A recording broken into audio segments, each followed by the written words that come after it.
Huế, cố đô mộng mơ và cổ kính của Việt Nam, không chỉ níu chân du khách bằng những công trình kiến trúc cung đình, lăng tẩm uy nghiêm mà còn quyến rũ bởi vẻ đẹp lãng mạn của sông Hương và những giá trị văn hóa lịch sử sâu sắc. Du lịch Huế là hành trình khám phá không gian thanh bình, tĩnh lặng, nơi du khách có thể hòa mình vào vẻ đẹp thiên nhiên thơ mộng, chiêm ngưỡng những công trình kiến trúc cổ kính, uy nghi và thưởng thức nền ẩm thực cung đình độc đáo. Đến với Huế, du khách không thể bỏ qua Đại Nội Huế, kinh thành tráng lệ, lăng tẩm các vua Nguyễn với kiến trúc độc đáo, chùa Thiên Mụ cổ kính bên bờ sông Hương thơ mộng, hay trải nghiệm du thuyền trên sông Hương ngắm cảnh hoàng hôn lãng mạn và thưởng thức những món ăn cung đình độc đáo. Huế mộng mơ và cổ kính luôn là điểm đến hấp dẫn du khách trong và ngoài nước. Hãy cùng khám phá 7 địa điểm hấp dẫn nhất khi đi du lịch Huế trong video này.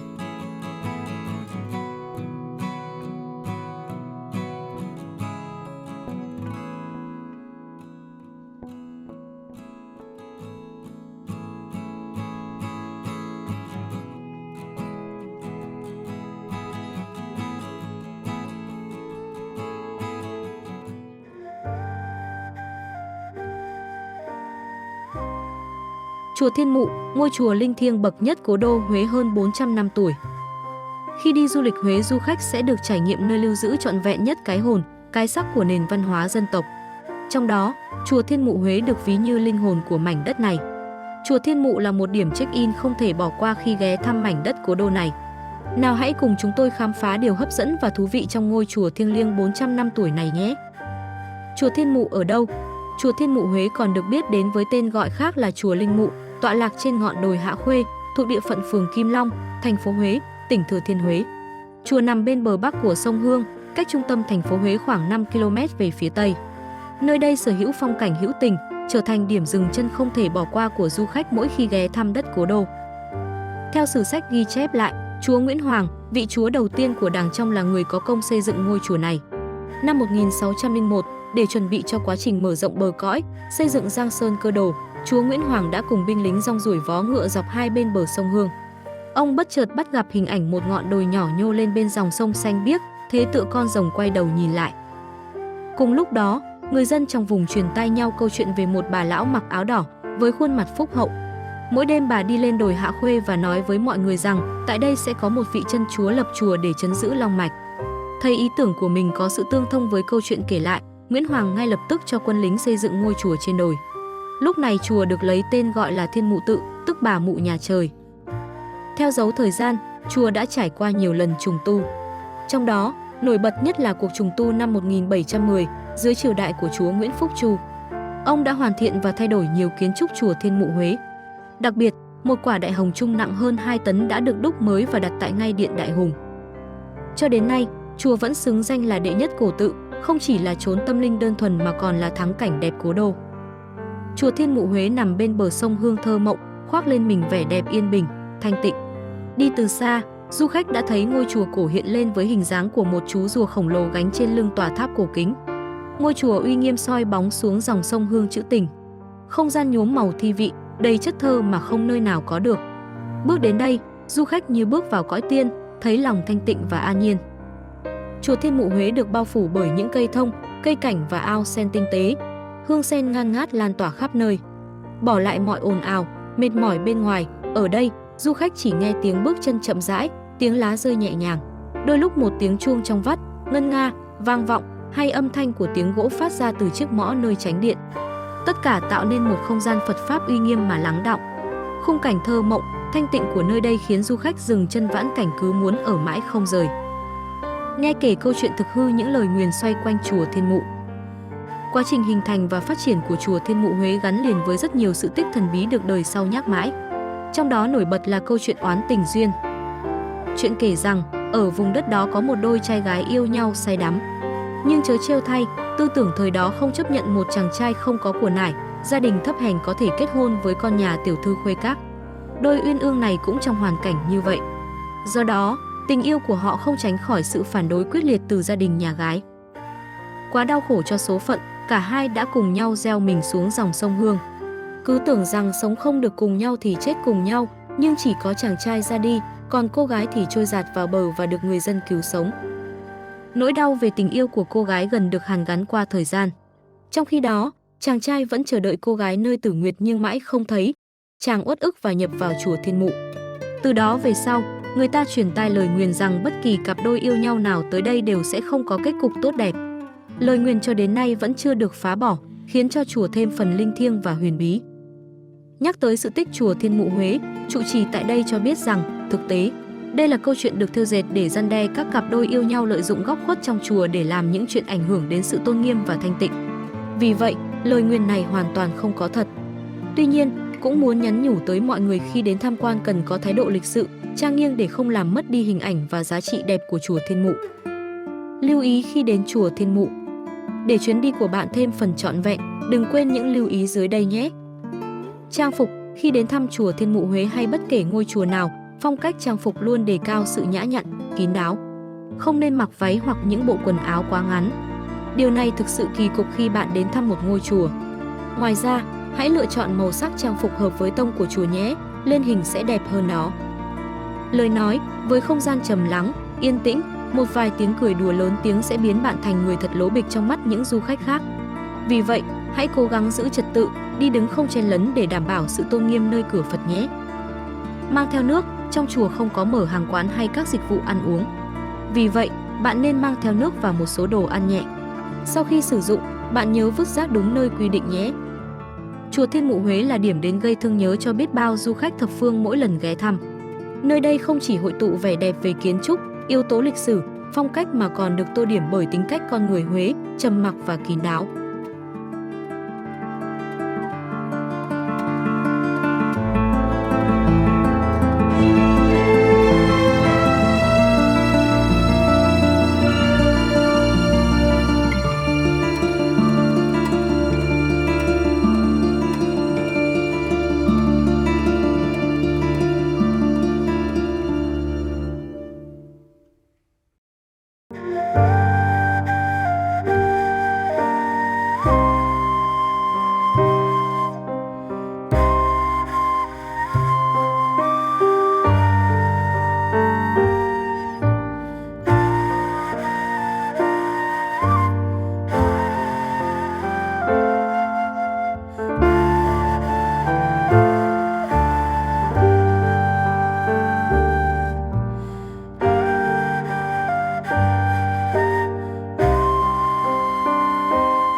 Lăng Khải Định Huế, đỉnh cao kiến trúc lăng tẩm thời Nguyễn. Đến xứ Huế mộng mơ đừng bỏ qua Lăng Khải Định Huế, điểm check-in sống ảo tuyệt đẹp, nổi bật với kiến trúc được thiết kế công phu, tinh xảo, mang vẻ đẹp đầy tính nghệ thuật. Lăng Khải Định Huế, công trình kiến trúc cuối cùng của triều Nguyễn, là một trong những lăng tẩm đẹp, độc đáo nhất trong hệ thống lăng tẩm ở Huế, gây ấn tượng với nhiều trường phái kiến trúc ngoại quốc khác nhau. Đây là điểm đến hấp dẫn đông đảo du khách ghé thăm khi đi du lịch Huế. Lăng Khải Định, một trong những địa điểm du lịch xứ Huế hấp dẫn bạn không thể bỏ qua, còn có tên gọi khác là Ứng Lăng. Nơi đây là một trong 7 hệ thống lăng tẩm đẹp nhất xứ Huế và là lăng mộ của vua thứ 12 nhà Nguyễn Khải Định. Lăng Khải Định Huế ở đâu? Lăng Vua Khải Định Huế nằm ở xã Thủy Bằng, huyện Hương Thủy, tỉnh Thừa Thiên Huế, tọa lạc trên núi Châu Chữ, cách trung tâm thành phố Huế khoảng 10 km. Lăng Khải Định ở Huế được khởi công xây dựng từ ngày 4 tháng 9 năm 1920. Quá trình xây dựng lăng tẩm đẹp bậc nhất xứ Huế này kéo dài trong 11 năm. Tuy Lăng Vua Khải Định ở Huế là lăng tẩm có diện tích nhỏ, diện tích Lăng Khải Định là 117 m x 48,5 m, nhưng lại tiêu tốn thời gian hoàn thành lâu và tốn nhiều công sức, tiền bạc nhất.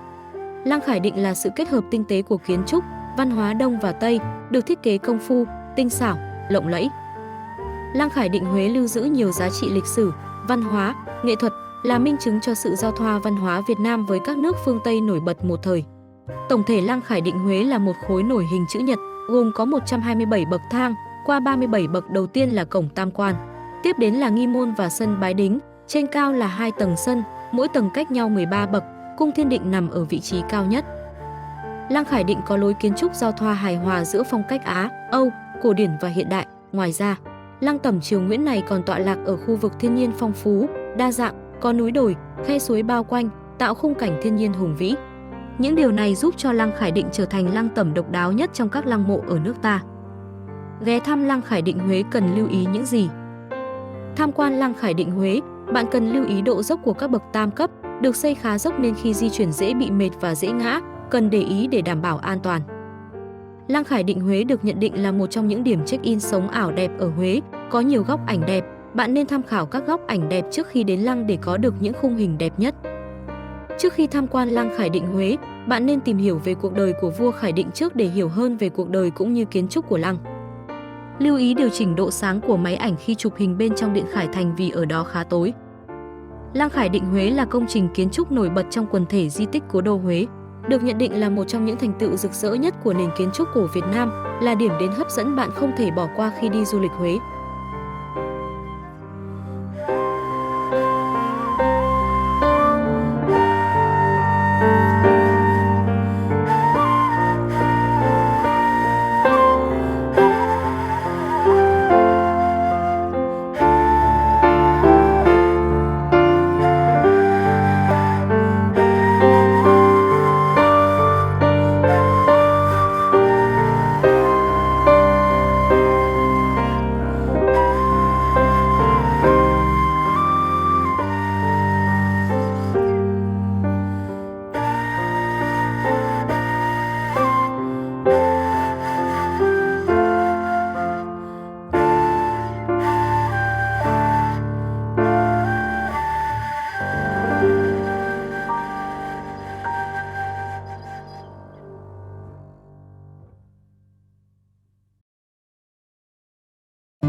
Lăng Tự Đức, hay còn gọi là Khiêm Lăng, là một trong những điểm đến không thể bỏ qua khi du lịch Huế.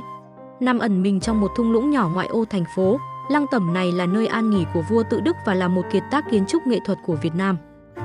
Được xây dựng từ năm 1864 và hoàn thành vào năm 1867, Lăng Tự Đức mang đậm dấu ấn kiến trúc cung đình. Cổng tam quan uy nghi, hồ lưu khiêm thơ mộng, điện thờ trang nghiêm. Tất cả tạo nên một không gian linh thiêng và hài hòa.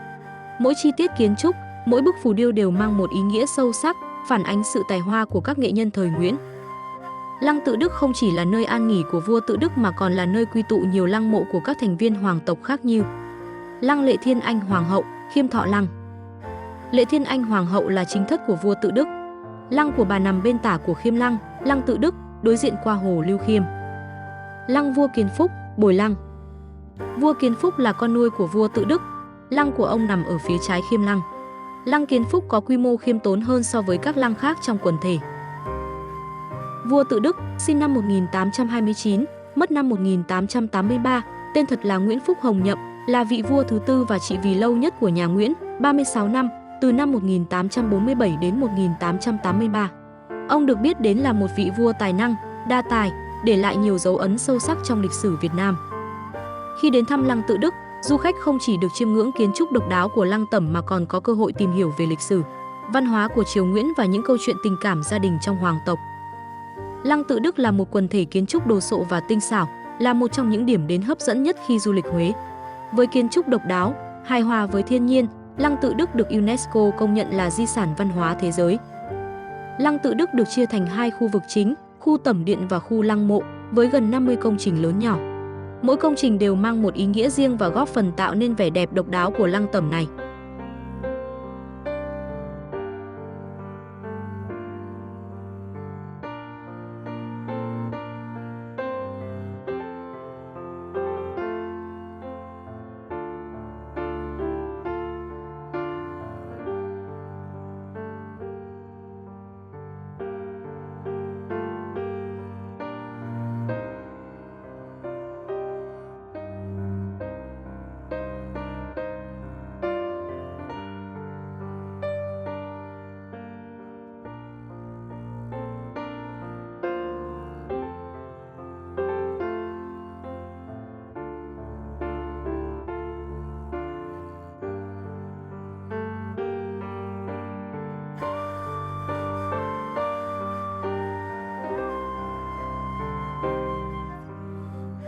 Chí Khiêm Đường là một phần quan trọng của quần thể Lăng Tự Đức, còn được gọi là Khiêm Lăng, nằm ở Huế.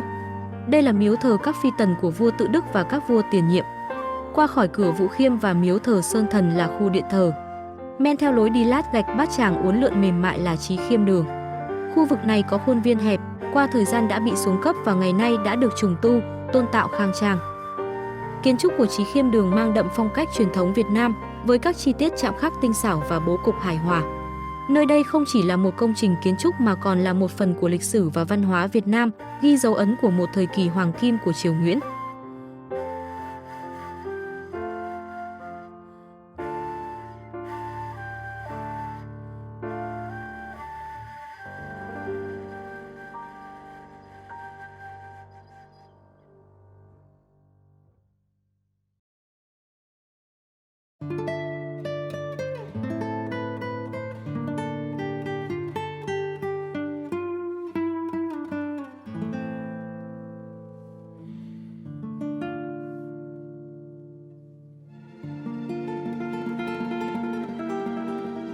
Khu thờ tự trong Lăng Tự Đức, nơi tâm linh và nghệ thuật giao hòa.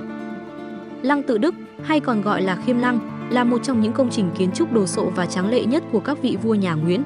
Nằm sâu trong lòng rừng thông xanh mát, Lăng Tẩm này không chỉ là nơi an nghỉ của vị vua tài hoa mà còn là một bảo tàng nghệ thuật kiến trúc độc đáo. Đặc biệt, khu thờ tự trong Lăng Tự Đức là nơi tập trung những giá trị tinh thần và văn hóa sâu sắc. Kiến trúc độc đáo và ý nghĩa tâm linh. Khu thờ tự trong Lăng Tự Đức là một quần thể kiến trúc hài hòa, với những công trình được xây dựng theo phong cách kiến trúc Á Đông truyền thống. Mỗi công trình đều mang một ý nghĩa riêng, thể hiện sự tôn kính đối với vua và các thành viên hoàng tộc. Điện Hòa Khiêm, đây là công trình chính của khu thờ tự, nơi thờ bài vị của vua Tự Đức và hoàng hậu.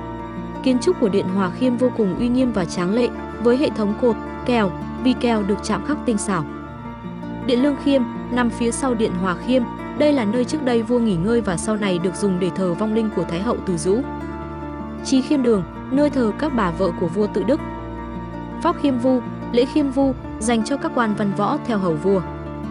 Các công trình khác, xung quanh Điện Hòa Khiêm còn có nhiều công trình phụ trợ khác như nhà hát Minh Khiêm Đường, Hồ Lưu Khiêm, đảo Tịnh Khiêm. Mỗi công trình đều mang một vẻ đẹp riêng và có ý nghĩa tâm linh sâu sắc. Ý nghĩa tâm linh. Khu thờ tự trong lăng Tự Đức không chỉ là nơi thờ cúng tổ tiên mà còn là nơi thể hiện tín ngưỡng và quan niệm về cuộc sống của người Việt xưa.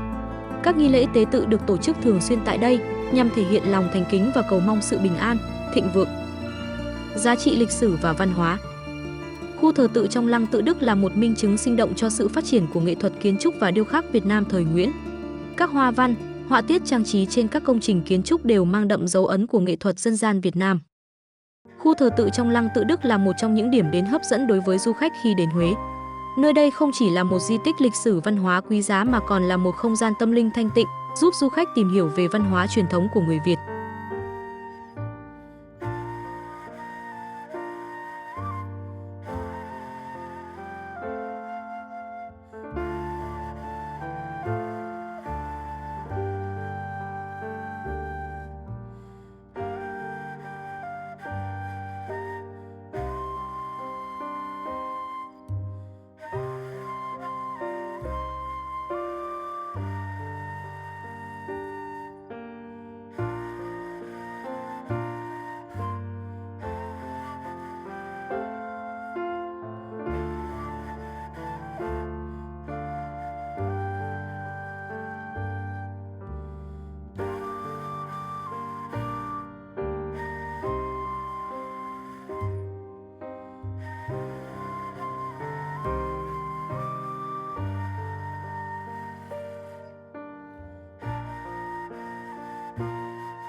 Tham quan lăng mộ vua Tự Đức, Khiêm Lăng ở Huế, nét đẹp của kiến trúc thời nhà Nguyễn.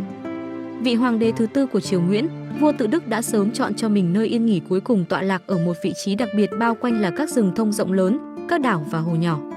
Khu lăng mộ của ông là một thế giới bao bọc bởi sự tĩnh lặng, thiên nhiên và sự hài hòa trong quần thể kiến trúc cố đô Huế, nằm ở vị trí ven rìa cố đô.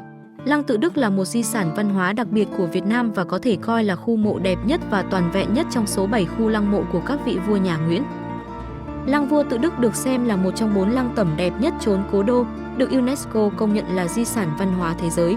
Đồng thời vinh dự là một trong những di tích lịch sử đầu tiên tại Việt Nam góp mặt trong bảo tàng số hóa 3D thuộc khuôn khổ dự án Google Arts và Culture. Ông vua thi sĩ Tự Đức 1848 đến 1883 đã chọn cho mình một nơi yên nghỉ xứng đáng với ngôi vị của mình, phù hợp với sở thích và nguyện vọng của con người có học vấn uyên thâm và lãng tử bậc nhất trong hàng vua chúa nhà Nguyễn. Lăng tọa lạc trong một thung lũng hẹp thuộc làng Dương Xuân Thượng, Tổng cư Chánh, nay là phường Thủy Xuân, thành phố Huế. Với 36 năm trị vì, Tự Đức là ông vua tại vị lâu nhất trong số 13 vua nhà Nguyễn. Ông tên là Nguyễn Phúc Hồng Nhậm, con trai thứ hai của vua Thiệu Trị. Theo luật thế tập của chế độ phong kiến, lẽ ra anh trai ông là Hồng Bảo mới là người nối ngôi. Nhưng do tài năng thấp kém, tính khí ngông nghênh nên Hồng Bảo bị vua cha phế truất khỏi ngôi Tiềm để Hồng Nhậm được đưa lên ngai vàng trở thành vua Tự Đức, một vị vua, một nhà thơ hiền lành, thương dân, yêu nước nhưng thể chất yếu đuối, tính cách có phần bạc nhược và bi quan. Làm vua trong bối cảnh xã hội khó khăn, bên ngoài giặc ngoại xâm tấn công, bên trong huynh đệ lục đục giành nhau ngôi báu, bản thân nhà vua lại đau ốm, bệnh hoạn nên không có con. Tự Đức quả là một số phận của những bi kịch éo le. Để trốn tránh cuộc đời khắc nghiệt đó, Tự Đức cho xây dựng khu lăng tẩm này như một hành cung thứ hai để tiêu sầu và phòng lúc ra đi bất chợt. Bởi như vua từng nói, người khỏe còn lo chuyện bất thường huống chi kẻ yếu. Khi mới khởi công xây dựng, vua Tự Đức lấy tên Vạn Niên Cơ đặt cho công trình. Nhưng sau khởi nghĩa chày vôi do anh em Đoàn Hữu Trưng khởi xướng, vua cho đổi tên thành Khiêm Cung, sau khi vua mất gọi là Khiêm Lăng. Lịch sử hình thành. Lúc mới xây dựng, lăng có tên là Vạn Niên Cơ, sau cuộc loạn chày vôi, vua Tự Đức bèn đổi tên thành Khiêm Cung. Sau khi nhà vua băng hà, lăng được đổi tên thành Khiêm Lăng. Năm 1864, lăng được khởi công xây dựng với 5 vạn binh lính tham gia. Năm 1866, đổi tên Vạn Niên Cơ thành Khiêm Cung. Năm 1873, Khiêm Cung được hoàn thành. Nơi đặt thi hài vua Tự Đức là công trình quan trọng nhất nơi lăng Tự Đức, thế nên khu lăng mộ của vua được xây dựng ngay phía sau tẩm điện. Di chuyển tới Bái Đình, bạn sẽ thấy hai hàng quan văn quan võ đứng chầu uy nghiêm và phía sau là bi đình. Đây là nơi đặt tấm bia đá nặng 20 tấn khắc bài Khiêm Cung ký do chính vua Tự Đức biên soạn.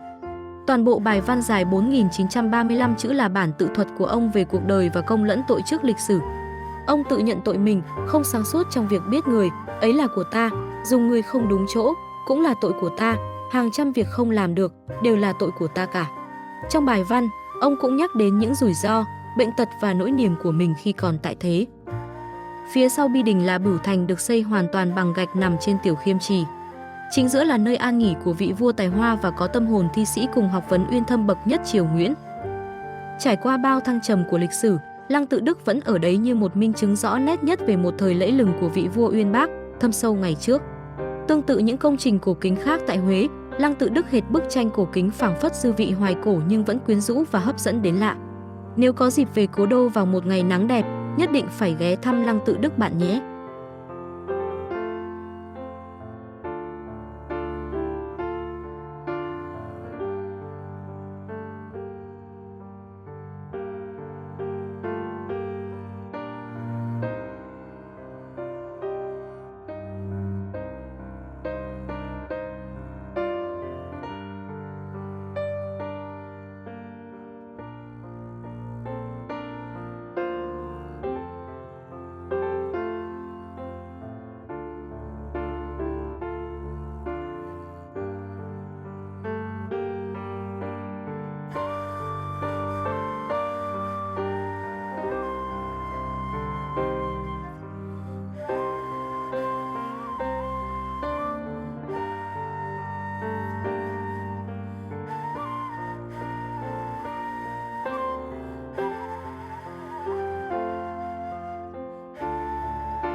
Ở phía bắc lăng Vua Tự Đức, phường Thủy Xuân, thành phố Huế, có một lăng mộ nhỏ hơn nhưng rất đẹp là của Lệ Thiên Anh Hoàng hậu.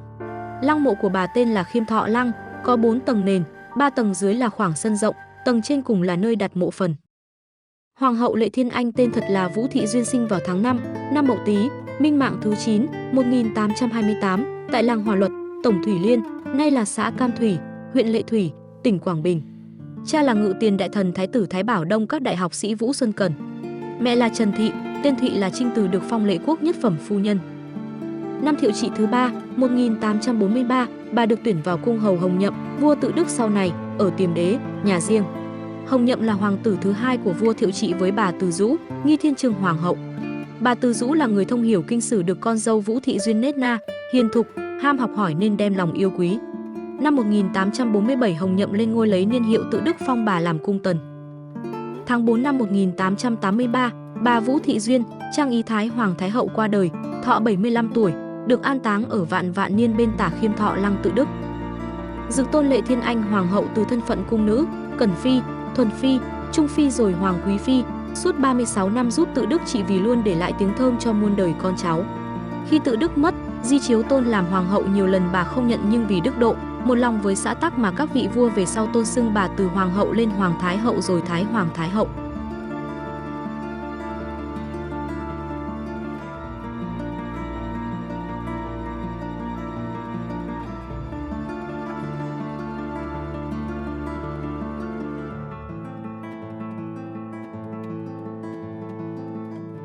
Lăng Vua Kiến Phúc, nơi an nghỉ của vị vua yểu mệnh nhất nhà Nguyễn. Lăng Vua Kiến Phúc, Bồi Lăng, nằm trong khuôn viên của lăng Vua Tự Đức. Khu vực Bồi Lăng bao gồm lăng mộ vua Kiến Phúc, điện Chấp Khiêm và các công trình kiến trúc phối thuộc. Vua Kiến Phúc là vị hoàng đế thứ 7 của triều Nguyễn, con thứ 3 của Kiên Thái Vương Nguyễn Phúc Hồng Cai và bà Bùi Thị Thanh. Húy của vua là Nguyễn Phước Ưng Đăng, hiệu Dưỡng Thiện.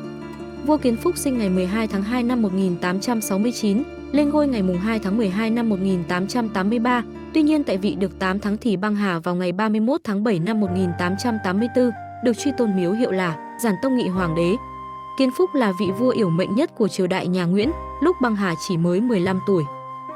Vì không có con nên vua Tự Đức đã nhận 3 người cháu làm con nuôi: Nguyễn Phúc Ưng Ái, Nguyễn Phúc Ưng Kỷ và Nguyễn Phúc Ưng Đăng. Ưng Đăng được vua Tự Đức truyền đem vào cung giao cho bà học phi Nguyễn Thị Hương nuôi dạy từ lúc mới 2 tuổi. Sau khi vua Dục Đức và Hiệp Hòa đều mất, hoàng tử Ưng Đăng được 2 quan phụ chính đại thần là Nguyễn Văn Tường và Tôn Thất Thuyết đưa lên ngôi, lấy niên hiệu là Kiến Phúc, và mọi việc trong triều đều do 2 quan phụ chính quyết định. Lúc bấy giờ ở Bắc Kỳ, lực lượng của Hoàng Kế Viêm, Trương Quang Đản đang còn phối hợp với quân nhà Thanh chống quân Pháp. Viên khâm sứ Pháp ở Huế lấy điều đó ra trách cứ, khiến triều đình có dụ truyền cho 2 viên tướng ấy phải về kinh. Nhân nhượng như vậy, nhưng ít lâu sau quân Pháp vẫn tiến đánh và chiếm đoạt các tỉnh là Sơn Tây, Bắc Ninh, Hương Hóa và Tuyên Quang.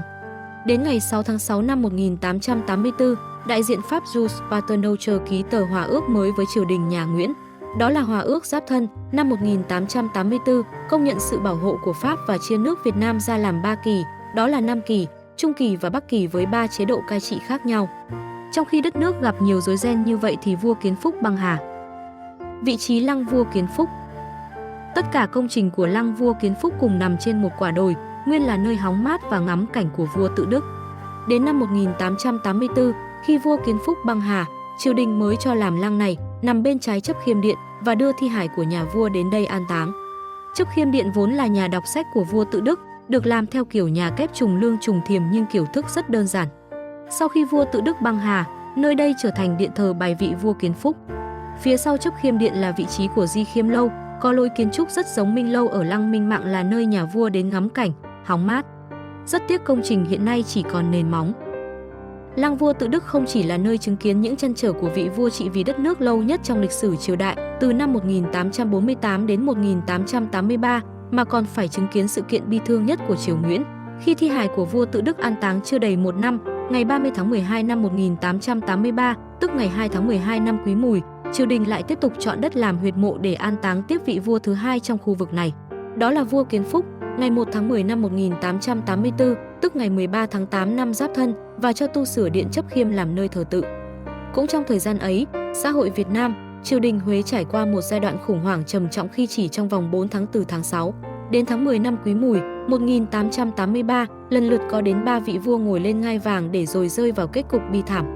Cũng từ đây mà trong dân gian tuyên truyền câu đối: nhất giang lưỡng quốc ngôn nan thuyết, tứ nguyệt tam vương triệu bất tường. Dịch nghĩa: một dòng sông tồn tại hai nước, lời khó nói. Chỉ 4 tháng có đến 3 vua, điểm chẳng lành.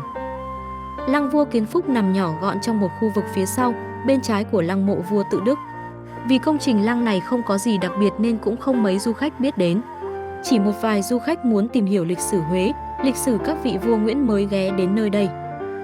Nếu có dịp đến tham quan lăng Tự Đức, hãy bớt chút thời gian để viếng tham quan khu lăng này. Thắp một nén nhang tưởng nhớ vị vua xấu số của triều Nguyễn.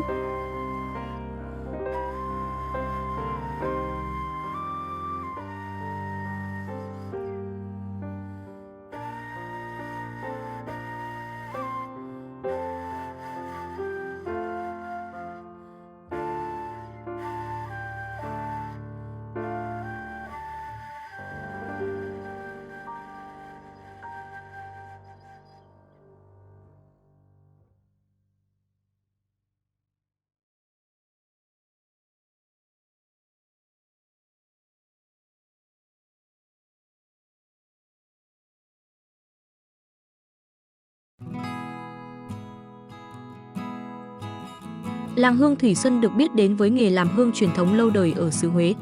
Nơi đây còn thu hút những tín đồ sống ảo bởi khung cảnh rực rỡ của những bó hương đa sắc xanh, đỏ, tím, vàng.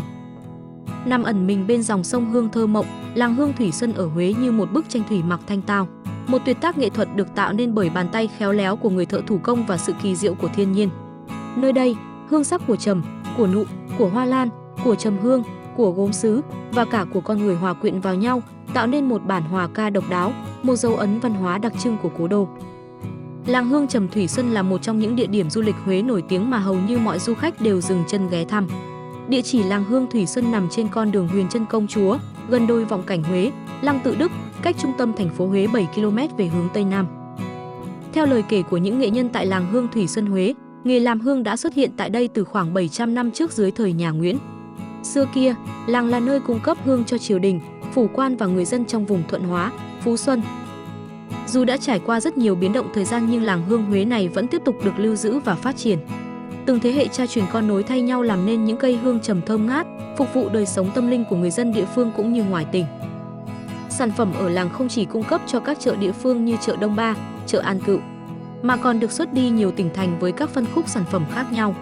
Người ta dùng hương Thủy Xuân ngoài mục đích lễ, cũng còn sử dụng như một loại thảo dược giảm stress, mang đến sự thoải mái cho tinh thần. Du khách đến làng hương Thủy Xuân không chỉ để tìm hiểu về nghề làm hương truyền thống bao đời mà còn để check-in với khung cảnh bắt mắt nơi đây. Dưới ánh nắng dịu dàng, từng bó hương xòe ra, bung tỏa như những đóa hoa nhiều màu sắc rực rỡ. Tất cả tạo nên một background ăn ảnh để bạn có thể thỏa sức tạo dáng và thu về những bức hình lung linh. Du khách đến tham quan làng hương Thủy Xuân Huế sẽ vô cùng thích thú khi được tận mắt khám phá quy trình làm hương thủ công cũng như tự tay trải nghiệm một số công đoạn. Qua đó, bạn sẽ hiểu hơn về nghề truyền thống này cũng như cuộc sống thường ngày của người dân nơi đây.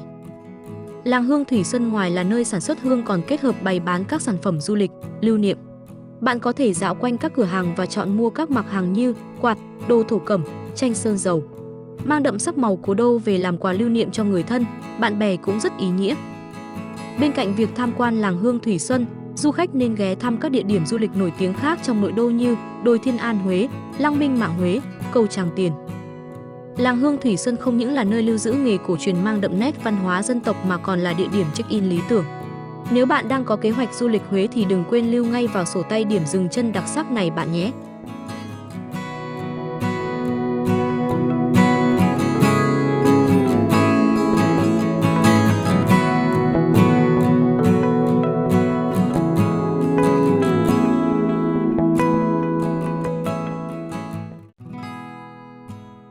Đại Nội Huế, trái tim của cố đô Huế, là một trong những quần thể di tích kiến trúc nghệ thuật độc đáo nhất Việt Nam.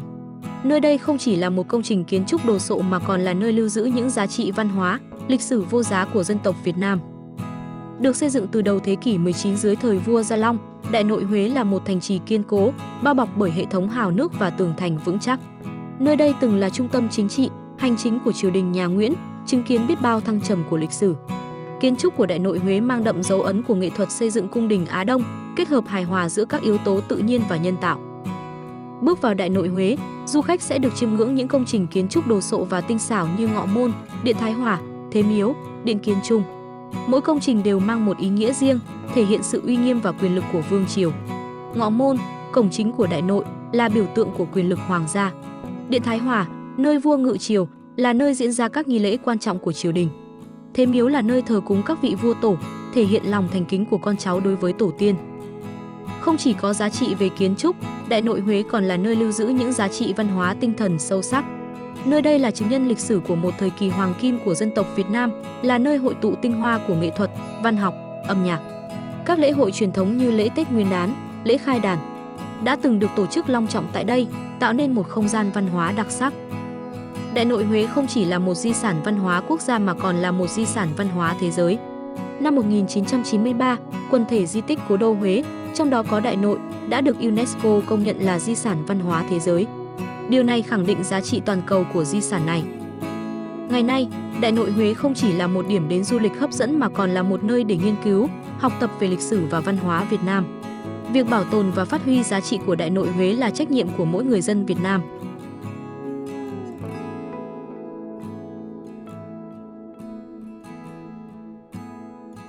Quảng trường Ngọ Môn và Kỳ Đài là hai công trình kiến trúc độc đáo và giàu giá trị lịch sử, nằm giữa lòng cố đô Huế.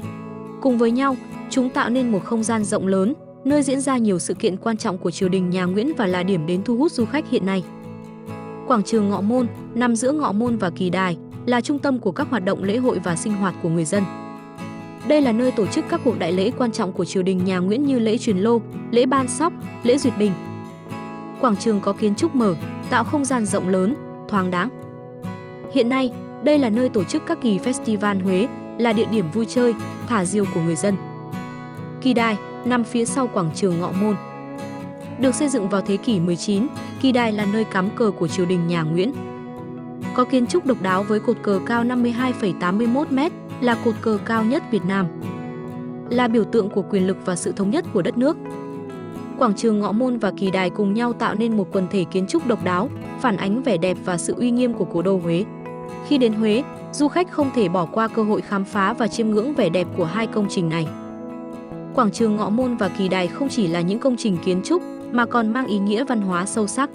Chúng là biểu tượng của sức mạnh, sự thống nhất và tinh thần tự hào dân tộc.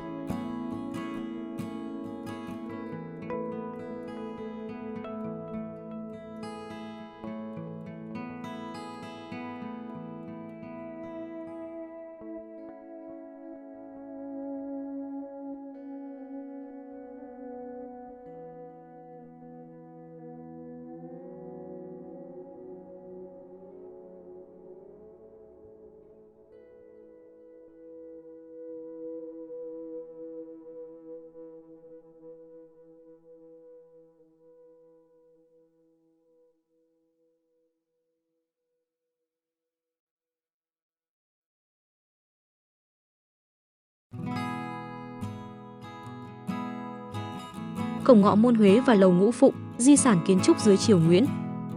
Ngọ Môn là cổng chính và nằm ở phía nam của Hoàng thành, chỉ dành riêng cho nhà vua cùng đoàn ngự đạo ra vào Hoàng cung hoặc dùng để tiếp đón các sứ thần. Trước đây tại vị trí này là Nam Khuyết Đài, được xây dựng đầu thời vua Gia Long. Đến năm Minh Mạng thứ 14, năm 1833, khi triều Nguyễn tổ chức quy hoạch lại toàn bộ mặt bằng kiến trúc của Hoàng thành, Nam Khuyết Đài bị triệt giải để xây dựng cổng Ngọ Môn uy nghi và to lớn hơn. Hướng Nam, theo quan niệm của địa lý phong thủy phương Đông là hướng Tý Ngọ. Trên thực tế hướng của Ngọ Môn cũng như toàn bộ kinh thành Huế là hướng Càn Tốn, Tây Bắc Đông Nam, nhưng vẫn được xem là hướng Ngọ, hướng Nam. Theo dịch học, hướng Nam là hướng dành cho bậc vua chúa để nhi thính thiên hạ, hướng Minh nhi trị, tạm dịch để cai trị thiên hạ, hướng về lẽ sáng để trị vì đất nước. Trải qua hơn 200 năm với những tác động của thời gian, sự khắc nghiệt của thời tiết và cả khói lửa chiến tranh, nhưng Ngọ Môn vẫn tồn tại và đứng vững cho tới ngày hôm nay để trở thành một biểu tượng của xứ Huế. Để miêu tả ngắn gọn về kiến trúc của Ngọ Môn, ca dao Huế có câu: Ngọ Môn 5 cửa 9 lầu, 1 lầu vàng 8 lầu xanh, 3 cửa thẳng 2 cổ quanh. Thân em phận gái, hỏi trốn kinh thành làm chi. Kiến trúc Ngọ Môn chia làm hai phần chính, hệ thống nền đài ở phía dưới và lầu Ngũ Phụng ở phía trên. Tuy tính chất và vật liệu xây dựng rất khác nhau, nhưng hai thành phần này lại được thiết kế hài hòa với nhau, trở thành một tổng thể thống nhất. Hệ thống nền đài có bình diện hình chữ U vuông góc, đáy dài 57,77m, cạnh bên dài 27,6m. Nền đài được xây bằng gạch đá kết hợp với các thanh dầm chịu lực bằng đồng, cao gần 5m, diện tích chiếm đất hơn 1.560m², kể cả phần trong lòng chữ U. Thân đài trổ 5 lối đi, lối ở chính giữa phía trên có biển ngạch gắn 2 chữ Hán Ngọ Môn gò bằng đồng. Lối giữa là lối chỉ dành cho vua đi, hai bên là Tả Giáp Môn và Hữu Giáp Môn dành cho văn, võ quan trong đoàn ngự đạo. Hai lối đi bên ngoài cùng nằm ở hai cánh chữ U là Tả Dịch Môn và Hữu Dịch Môn dành cho đội binh lính và voi ngựa theo hầu. Lầu Ngũ Phụng. Lầu Ngũ Phụng là phần lầu đặt ở phía trên nền đài của cổng. Ngoài phần thân đài, lầu còn được tôn cao bởi một hệ thống nền cao 1,15m chạy suốt thân đài hình chữ U. Lầu Ngũ Phụng thiết kế 2 tầng. Kết cấu bộ khung hoàn toàn bằng gỗ lim, trong đó có 100 cây cột với ý nghĩa tượng trưng cho bách tính trăm dân thiên hạ. Mái tầng dưới nối liền nhau, chạy vòng quanh để che cho phần hồi lang. Mái tầng trên chia thành 9 bộ mái, nhẹ nhàng và thanh thoát. Lầu Ngũ Phụng đặt ở phía trên đài, được tôn cao bởi một hệ thống nền cao 1,15m và cũng chạy suốt thân đài hình chữ U. Lầu có 2 tầng, kết cấu bộ khung hoàn toàn bằng gỗ lim với 100 cây cột. Phần mái tầng dưới nối liền nhau, chạy vòng quanh để che cho phần hồi lang. Mái tầng trên chia thành 9 bộ. Trong đó, bộ mái chính giữa của lầu Ngũ Phụng lợp ngói ống màu vàng, 8 bộ còn lại lợp ngói ống màu xanh. Phía trước chính giữa là hệ thống cửa thượng song hạ bản, xung quanh và phía sau nong ván, trên đó trổ nhiều cửa sổ với hình dáng rất phong phú và đa dạng như hình tròn, hình quạt, hình khánh. Các bờ nóc, bờ quyết, hồi mái được trang trí bằng nhiều chi tiết hoa văn tinh xảo.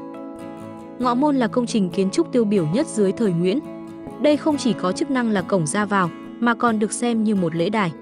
Nơi đây đã được triều đình nhà Nguyễn tổ chức các buổi lễ quan trọng như lễ ban sóc, ban lịch mới, lễ truyền lô, đọc tên tiến sĩ Tân Khoa, lễ duyệt binh, vân vân.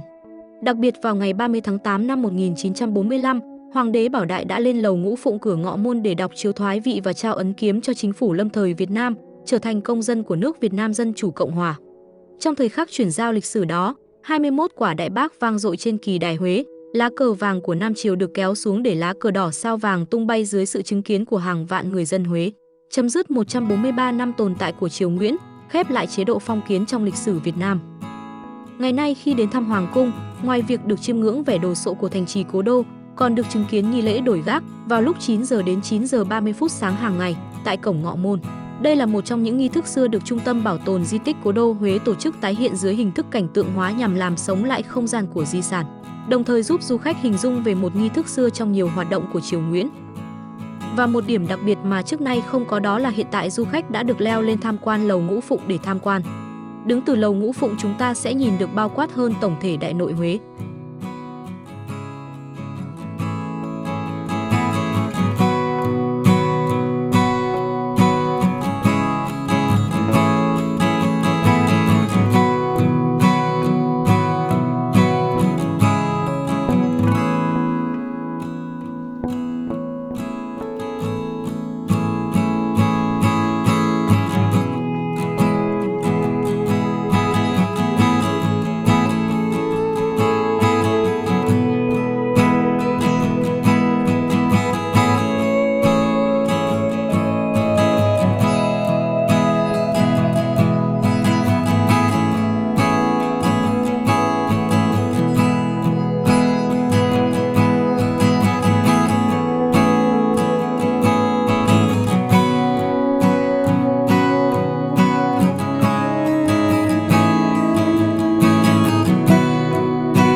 Điện Kiến Trung, nơi ở của hai vị vua cuối cùng triều Nguyễn.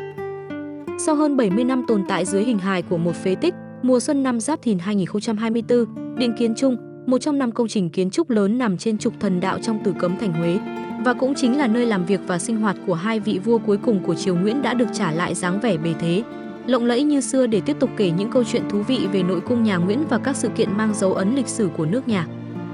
Điện Kiến Trung không chỉ là công trình kiến trúc lớn và có ý nghĩa quan trọng trong Tử Cấm thành Huế, mà nơi đây còn gắn liền với nhiều dấu ấn lịch sử của đất nước. Đây chính là nơi làm việc và sinh hoạt của hai vị vua cuối cùng của triều Nguyễn là vua Khải Định và vua Bảo Đại. Điện Kiến Trung còn được biết đến là nơi vua Khải Định băng hà ngày 6 tháng 11 năm 1925, nơi Hoàng hậu Nam Phương, vợ vua Bảo Đại, hạ sinh Thái tử Bảo Long ngày 4 tháng 1 năm 1936.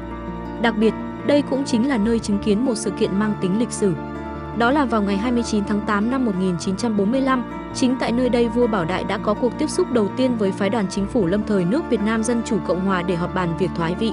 Trong đó có việc thảo luận về nội dung bản tuyên cáo thoái vị mà vua Bảo Đại đã đọc vào chiều ngày 30 tháng 8 năm 1945 trước hàng vạn người dân xứ Huế, đặt dấu chấm hết cho sự tồn tại hàng nghìn năm của chế độ phong kiến, mở ra một kỷ nguyên mới độc lập, tự do trước khí thế thắng lợi hào hùng của cách mạng tháng 8 giành chính quyền về tay nhân dân. Đáng tiếc là chỉ 24 năm sau, tức vào năm 1947, do chiến tranh, công trình này đã bị phá hủy hoàn toàn, chỉ còn lại nền móng. Lịch sử hình thành Điện Kiến Trung trải qua nhiều giai đoạn. Ban đầu, tại địa điểm này đã từng có 2 công trình, đó là Lầu Minh Viễn, rồi đến Lầu Du Cửu. Lầu Minh Viễn được xây dựng vào năm 1827 dưới thời vua Minh Mạng. Đây là tòa nhà làm bằng gỗ khá to lớn, gồm có 3 tầng, cao 15,8 m, là nơi dành cho nhà vua lên ngắm cảnh và hóng mát. Đến thời Thiệu Trị, vua đã cho trùng tu Lầu Minh Viễn và cho đặt trên nóc lầu một viên dạ Minh Châu đêm đêm tỏa sáng. Lầu Minh Viễn đã được vua Thiệu Trị xếp là cảnh đẹp đầu tiên trong thần kinh nhị thập cảnh, 20 thắng cảnh của đất thần kinh. Tuy nhiên, công trình kiến trúc này đã bị triệt giải dưới thời vua Tự Đức. Đến năm 1913, vua Duy Tân đã cho xây dựng trên nền cũ tòa nhà này một tòa lầu khác theo kiểu mới và đặt tên là Lầu Du Cửu. Tòa lầu mới này chỉ có 2 tầng với kiến trúc tương đối đơn giản. Sau khi lên ngôi vào năm 1916, vua Khải Định đã đổi tên Lầu Du Cửu thành Lầu Kiến Trung. Nhưng sau đó, từ năm 1921 đến năm 1923, vua đã cho xây mới lại toàn bộ Lầu Kiến Trung với phong cách pha trộn giữa kiến trúc Pháp, kiến trúc phục hưng của Ý và kiến trúc cổ truyền Việt Nam. Toàn bộ công trình Điện Kiến Trung mới được vua Khải Định cho xây dựng bằng kỹ thuật tân thời và với các loại vật liệu bền vững như xi măng, sắt thép, mảnh sành, sứ, thủy tinh. Vì thế công trình này có khá nhiều vật dụng hiện đại như đèn điện, nước máy, vòi phun nước, cột thu lôi, cửa sắt. Sau khi vua Khải Định băng hà, vua Bảo Đại đã cho tu sửa lại cung điện, lắp đặt thêm các tiện nghi của phương Tây. Từ đó Điện Kiến Trung trở thành nơi ăn ở chung của cả gia đình nhà vua, bao gồm vua Bảo Đại, hoàng hậu Nam Phương, hoàng tử Bảo Long, hoàng nữ Phương Mai, Phương Liên, Phương Dung và hoàng tử Bảo Thăng. Sau 72 năm tồn tại dưới hình hài một phế tích, năm 2019 Trung tâm Bảo tồn Di tích Cố đô Huế đã khởi công dự án tu bổ, phục hồi và tôn tạo di tích Điện Kiến Trung với tổng mức kinh phí đầu tư hơn 123 tỷ đồng. Công trình được thực hiện trên diện tích hơn 3.800 m². Các đơn vị thi công đã giữ nguyên cấu trúc nền móng hiện còn, hạn chế can thiệp yếu tố gốc của di tích. Dự án gồm các hạng mục như tu bổ phục hồi tòa nhà chính Điện Kiến Trung gồm 2 tầng, cao khoảng 14 m, diện tích xây dựng khoảng 975 m², gia cố, phục hồi hệ thống tường bao, hệ thống lan can, sân khuôn viên trước và sau, các bậc cấp. Ngoài ra, dự án còn tu bổ các công trình nhỏ xung quanh như đôn gạch, đài phun nước, súng thần công, nhà canh, hệ thống cây xanh, bảo tồn nền móng Đông Cung lâu, ngự thư phòng, võ hộ giá phòng và ngự phê phòng.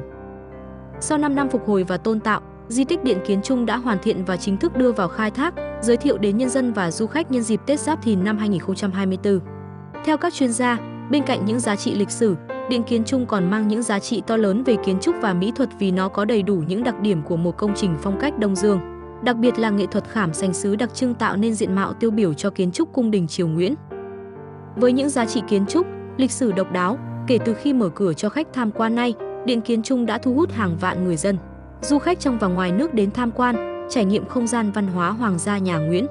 Trong thời gian tới, bên cạnh các không gian trưng bày cổ vật cung đình trong nội cung, đây còn là điểm tổ chức nhiều sự kiện văn hóa hấp dẫn, độc đáo để phục vụ nhu cầu của khách tham quan.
Cung Diên Thọ, nơi ở của Hoàng Thái Hậu, Thái Hoàng Thái Hậu triều Nguyễn. Cung Diên Thọ Huế sở hữu kiến trúc cung điện tầm cỡ, quy mô, là nơi ở của các Hoàng Thái Hậu, Thái Hoàng Thái Hậu triều Nguyễn. Đây là một trong những công trình độc đáo, nổi bật nhất của Đại Nội Huế. Cung Diên Thọ là một trong các địa điểm du lịch Huế thuộc quần thể di tích cố đô được xây dựng từ thời nhà Nguyễn, với lịch sử hàng trăm năm. Cung Diên Thọ được xây dựng vào năm 1804, là hệ thống kiến trúc lưu giữ nét đẹp văn hóa, lịch sử lâu đời của vùng đất Thừa Thiên Huế. Công trình này tọa lạc ở phía tây bắc khu Hoàng Thành thuộc Đại Nội Huế, cạnh Điện Thái Hòa, phía tây Tử Cấm Thành và phía nam Cung Trường Xanh. Với hơn 20 tòa nhà lớn nhỏ được đặt trong một quỹ đất hình chữ nhật rộng khoảng 100 m, dài 150 m, đây là cung điện đồ sộ và lộng lẫy bậc nhất xứ Huế. Vào năm 1993, cung điện này góp mặt trong danh mục 16 di tích của quần thể cố đô Huế, đồng thời được UNESCO công nhận là di sản văn hóa thế giới. Cung Diên Thọ với quy mô rộng lớn là nơi ở của các Hoàng Thái Hậu, tức mẹ vua. Nơi đây ban đầu được đặt là Cung Trường Thọ, sau đó lần lượt đổi thành Từ Thọ, Gia Thọ, Ninh Thọ và cuối cùng là Diên Thọ, tên gọi sử dụng cho đến nay.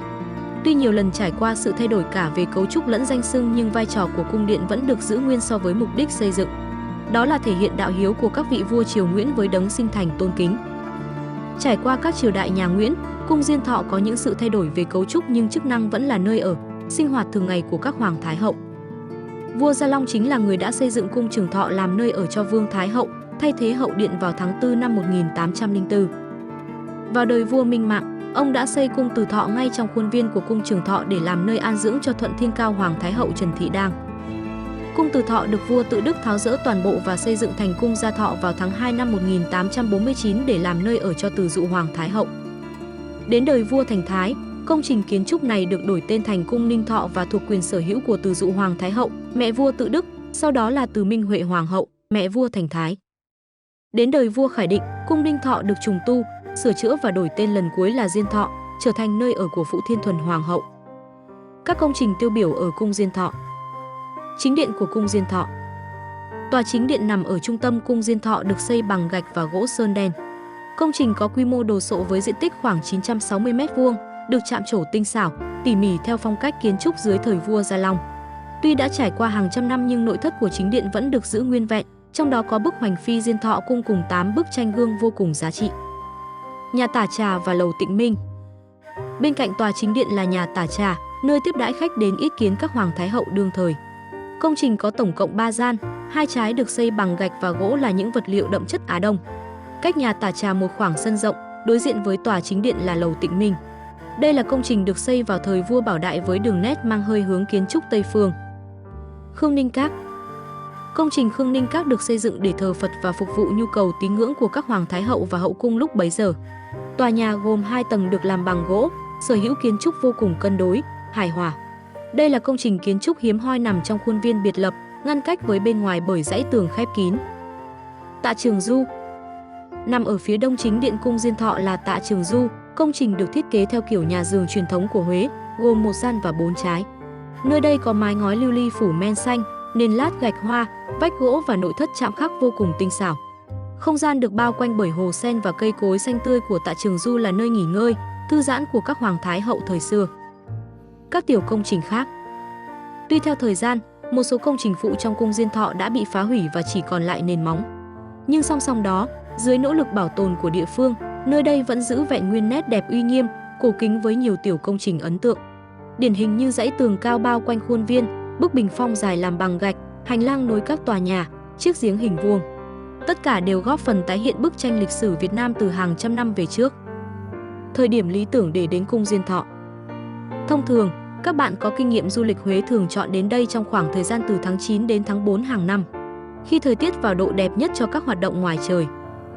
Từ tháng 9 đến tháng 12, thời tiết tại Huế lúc này se lạnh và không quá nắng, do đó có thể thoải mái lên kế hoạch du lịch. Đây cũng là thời điểm những cây cổ thụ trong Cung Diên Thọ bắt đầu thay lá, tạo nên khung cảnh tuyệt đẹp để chụp ảnh check-in. Từ tháng 2 đến tháng 4, khoảng thời gian này trùng với mùa khô ở Huế nên thời tiết nhiều nắng, ít mưa rất lý tưởng để du lịch khám phá. Một số lưu ý cho khách tham quan. Khi đến tham quan Cung Diên Thọ, bạn nên lựa chọn trang phục dài tay lịch sự. Nếu muốn chụp những bức ảnh thật phù hợp với cảnh quan nơi đây, hãy mang trong vali một bộ cổ phục hoặc áo dài. Bạn cần chủ động tuân thủ các quy định của di tích như không chạm vào hiện vật, không chụp ảnh, ghi hình các khu vực hạn chế. Để tránh bị lạc trong quần thể di tích Đại Nội Huế, bạn nên xem trước đường đi đến cung Diên Thọ. Cung Diên Thọ với quy mô đồ sộ là một trong những dấu ấn kiến trúc đặc sắc của triều Nguyễn còn lưu lại trên mảnh đất cố đô. Du lịch Huế, đừng bỏ lỡ cơ hội đến đây tham quan không gian từng là nơi ở và sinh hoạt của các hoàng thái hậu đương thời, đồng thời bỏ túi những bức ảnh check-in đầy ấn tượng. Địa điểm này hứa hẹn sẽ mang lại cho bạn trải nghiệm khám phá lịch sử, văn hóa vô cùng thú vị.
Khu phố Tây Huế nằm ở phường Phú Hội và hoạt động từ 18 giờ đến 2 giờ sáng vào thứ Sáu và thứ Bảy. Đối với các ngày Chủ nhật, phố đi bộ Huế chỉ mở cửa từ 18 giờ đến 24 giờ. Khu phố này kéo dài hơn 1 km và trải dài trên 3 tuyến đường là Chu Văn An, Phạm Ngũ Lão và Võ Thị Sáu. Hiện nay, con phố thu hút rất nhiều du khách trong và ngoài nước đến tham quan, vui chơi và được mệnh danh là một trong những điểm đến sầm uất nhất xứ Huế.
Huế, cố đô của Việt Nam, không chỉ nổi tiếng với những công trình kiến trúc cổ kính, lăng tẩm uy nghiêm mà còn quyến rũ du khách bởi vẻ đẹp thơ mộng của sông Hương. Và một trong những trải nghiệm tuyệt vời nhất để cảm nhận trọn vẹn vẻ đẹp ấy chính là du thuyền trên sông Hương về đêm và thưởng thức ca Huế. Khi màn đêm buông xuống, sông Hương khoác lên mình một vẻ đẹp huyền ảo, lung linh. Ánh đèn từ những con thuyền lấp lánh trên mặt nước phản chiếu xuống dòng sông tạo nên một khung cảnh lãng mạn và thơ mộng. Đi du thuyền ngắm sông Hương về đêm là một trải nghiệm tuyệt vời mà du khách khó có thể quên. Dòng sông về đêm lung linh với ánh đèn từ các thuyền rồng, cầu Trường Tiền, cầu Phú Xuân. Hơn nữa, du khách sẽ có thêm góc nhìn mới lạ khi chiêm ngưỡng vẻ đẹp của thành phố về đêm với ánh đèn lung linh và dòng người qua lại tấp nập. Ca Huế là một loại hình âm nhạc truyền thống của người Huế, mang đậm nét tinh tế, sâu lắng và trữ tình. Những giai điệu ca Huế được cất lên trên sông Hương về đêm càng trở nên đặc biệt và cuốn hút. Du khách sẽ được thưởng thức những ca khúc ca ngợi vẻ đẹp của quê hương, đất nước, những tình cảm sâu sắc của con người. Du thuyền trên sông Hương về đêm kết hợp thưởng thức ca Huế là một trải nghiệm tuyệt vời mà du khách không nên bỏ lỡ khi đến Huế. Du khách sẽ được hòa mình vào không gian lãng mạn của sông Hương, thưởng thức những giai điệu ca Huế tinh tế và sâu lắng, cảm nhận được vẻ đẹp văn hóa truyền thống của người Huế. Thông tin chi tiết về trải nghiệm du thuyền trên sông Hương và thưởng thức ca Huế. Thời gian thường từ 19 giờ đến 21 giờ. Địa điểm: bến thuyền du lịch Tòa Khâm hoặc các bến thuyền khác trên sông Hương. Giá vé: mua tại bến 120.000 đồng trên một người. Lịch trình: du khách lên thuyền và bắt đầu hành trình khám phá sông Hương về đêm. Thưởng thức ca Huế trên thuyền. Ngắm cảnh sông Hương về đêm và các công trình kiến trúc hai bên bờ. Thả đèn hoa đăng trên sông Hương. Kết thúc hành trình và trở về. Lưu ý: nên đặt vé trước để đảm bảo có chỗ trên thuyền. Nên đến bến thuyền sớm để có thời gian chuẩn bị và lựa chọn chỗ ngồi tốt nhất. Nên mang theo máy ảnh để lưu lại những khoảnh khắc đẹp trên sông Hương về đêm. Đi du thuyền trên sông Hương là một hoạt động ngoài trời, vì vậy mùa khô là thời điểm lý tưởng nhất để trải nghiệm. Nếu bạn muốn đi du thuyền trên sông Hương và lắng nghe ca Huế, hãy chọn thời gian từ tháng 3 đến tháng 9, khi đó thời tiết khô ráo, giúp bạn có thể ngắm nhìn trọn vẹn cảnh đẹp từ trên sông. Du thuyền trên sông Hương Huế về đêm và thưởng thức ca Huế là một trải nghiệm lãng mạn và tinh tế, giúp du khách cảm nhận được vẻ đẹp của Huế một cách trọn vẹn nhất. Đây là một hoạt động không thể bỏ lỡ khi đến với cố đô Huế.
kìa.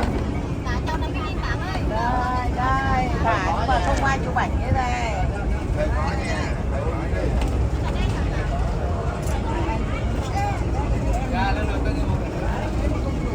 Được rồi, này có mấy ảnh ở đây chụp cơ mà. Được rồi.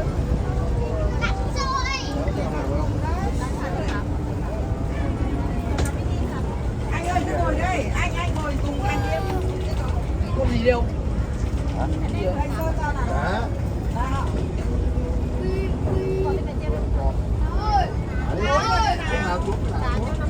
Cho cháu Sơn nào, rồi cả Sơn rồi, cháu Sơn. Ơi, Tùng lấy được. con lấy con lấy con lấy. Anh Tùng lấy được. Con lấy không con? Ui ơi, đi vào lấy hoa đăng đi. Con này để một quay cho anh. Đây, con đứng đây nhá. Được, bên này. Dạ, anh thả đây thôi, đi qua bên trong như rồi đi lại nên thả đi à. Anh thả luôn qua bên trong kìa. Dạ mẹ em nhỏ nó không được thả nó cái nguy hiểm à. Cái thả luôn em cô ca này. Em này có được thả không hả? Thả xong rồi em ơi. Em ơi. Thả đều hoa đăng nhé. Đây. Thả đi, thả nhẹ thôi. Ngồi xuống cặp cái nhà. Ngồi xuống, bên đi cả tay. Mình thả chưa? Rồi vô đi à. Mau, vô. Ca. Mình vô đi. Dạ mình cho chạy có thả nó không phải vào ngồi về đây. Còn để bên mày cháu nha, rồi sẽ đi xuống ăn. Bình nghe Khai. Dạ rồi anh thả rồi vào bên trong cho con đi ạ. Ký hiệu vào đi ạ.